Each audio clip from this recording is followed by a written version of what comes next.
Hi, I'm redoing a video that I did shortly after finishing a road trip the other day from home to Gunnison. But editing this afternoon, it just wouldn't sync in HitFilm for some unknown reason, and I'm not going to try and fix it, so I'm redoing the video. Um, but anyway, the it was a really nice video. Anyway, we'll see if I can make the mark this time. The road trip was about 225 miles each way from home to Gunnison, and we traveled 285 uh, and 285 all the way down to Highway 50 there at Poncha Springs, and then 50 over Monarch Pass. There's a lot of ups and downs, obviously, coming from uh, out of Denver up to Conifer.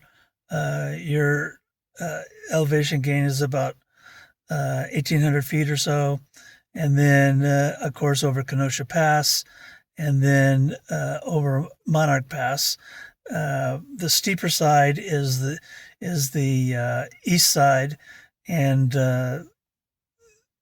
the long drawn out rise and fall, depending on which direction you're going, is on the west side. So anyway, going over, I started out at 100%.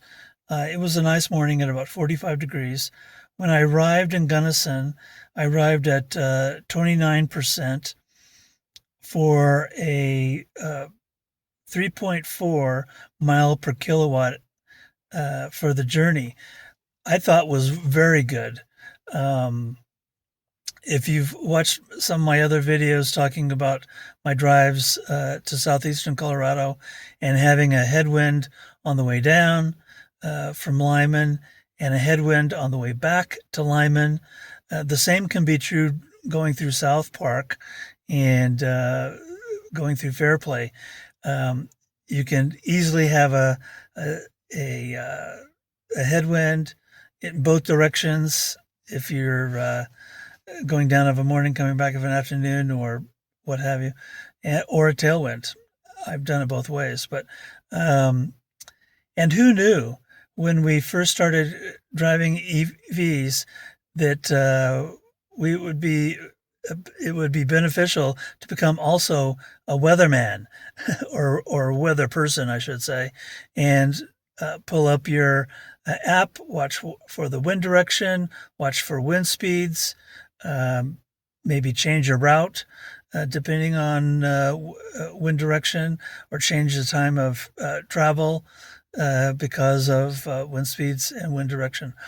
Um, but going down, I was splitting between a low pressure coming in from the north and a bit of a high pressure coming in from the south. So for the most part, I had a mild tailwind and a crosswind, very mild crosswind at times.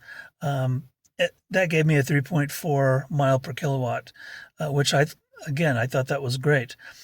I filled up electricity wise for free at the hotel, so the trip down didn't cost me anything. And then coming back, again, I left with 100%, and it was the car's beeping at me. I left with 100% charge, and the temperature when I left was 38 degrees.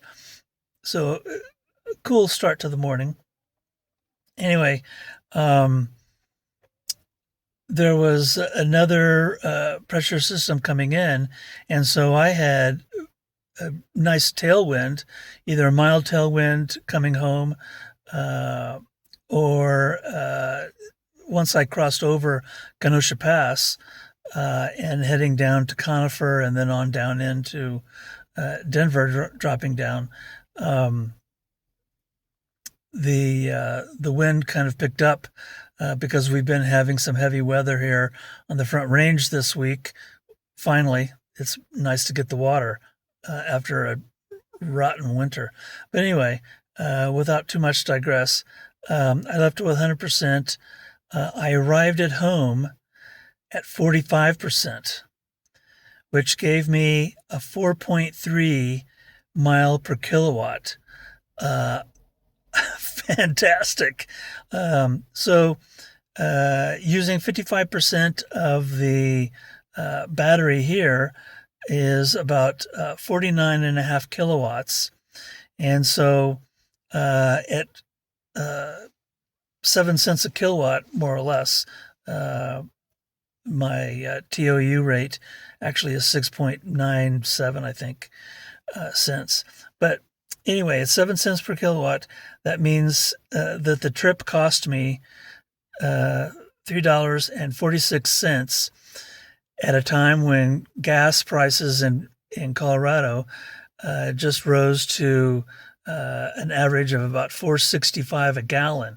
So I did 450 miles on this trip for $1 less than what I would have paid for 1 gallon of fuel.